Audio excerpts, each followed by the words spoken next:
ಚಪಾತಿ, ಮೊಸರನ್ನ, ಬೇಳೆ ಸಾರು ಅನ್ನ ಜೊತೆಗೆ ಸೂಪರ್ ಕಾಂಬಿನೇಷನ್ ಬೀಟ್ರೂಟ್ ಪಲ್ಯ ನೋಡೋಣ.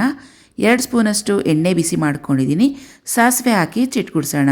2 ಈರುಳ್ಳಿ ಸಣ್ಣದಾಗಿ ಕಟ್ ಮಾಡಿರೋಂಥದ್ದು, ಕರಿಬೇವು, 2 ಒಣಮೆಣಸಿನ್ಕಾಯಿ ಹಾಕ್ಕೊಂಡು ಬಾಡಿಸ್ಕೊಳ್ಳಿ. ಅರ್ಧ kgಯಷ್ಟು ಬೀಟ್ರೂಟ್ ಸಣ್ಣದಾಗಿ ಕಟ್ ಮಾಡಿ ಇಟ್ಕೊಂಡಿದ್ದೀನಿ. ಒಗ್ಗರಣೆಗೆ ಸೇರಿಸ್ಕೊಂಡು 2ರಿಂದ 3 ನಿಮಿಷ ಇದನ್ನು ಚೆನ್ನಾಗಿ ಫ್ರೈ ಮಾಡ್ಕೊಳ್ಳೋಣ. ರುಚಿಗೆ ತಕ್ಕಷ್ಟು ಉಪ್ಪು, ರೆಡ್ ಚಿಲ್ಲಿ ಪೌಡರ್, ಧನಿಯಾ ಪೌಡರ್ ಸೇರಿಸ್ಕೊಳ್ಳಿ.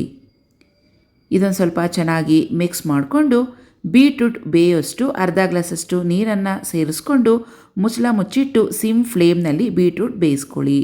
ಬೀಟ್ರೂಟ್ ಈಗ ಚೆನ್ನಾಗಿ ಬೆಂದಿದೆ. ಇದಕ್ಕೆ ಚಿಕನ್ ಮಸಾಲ ಪುಡಿ 2 ಸ್ಪೂನಷ್ಟು ಸೇರಿಸ್ಕೊಳ್ಳಿ.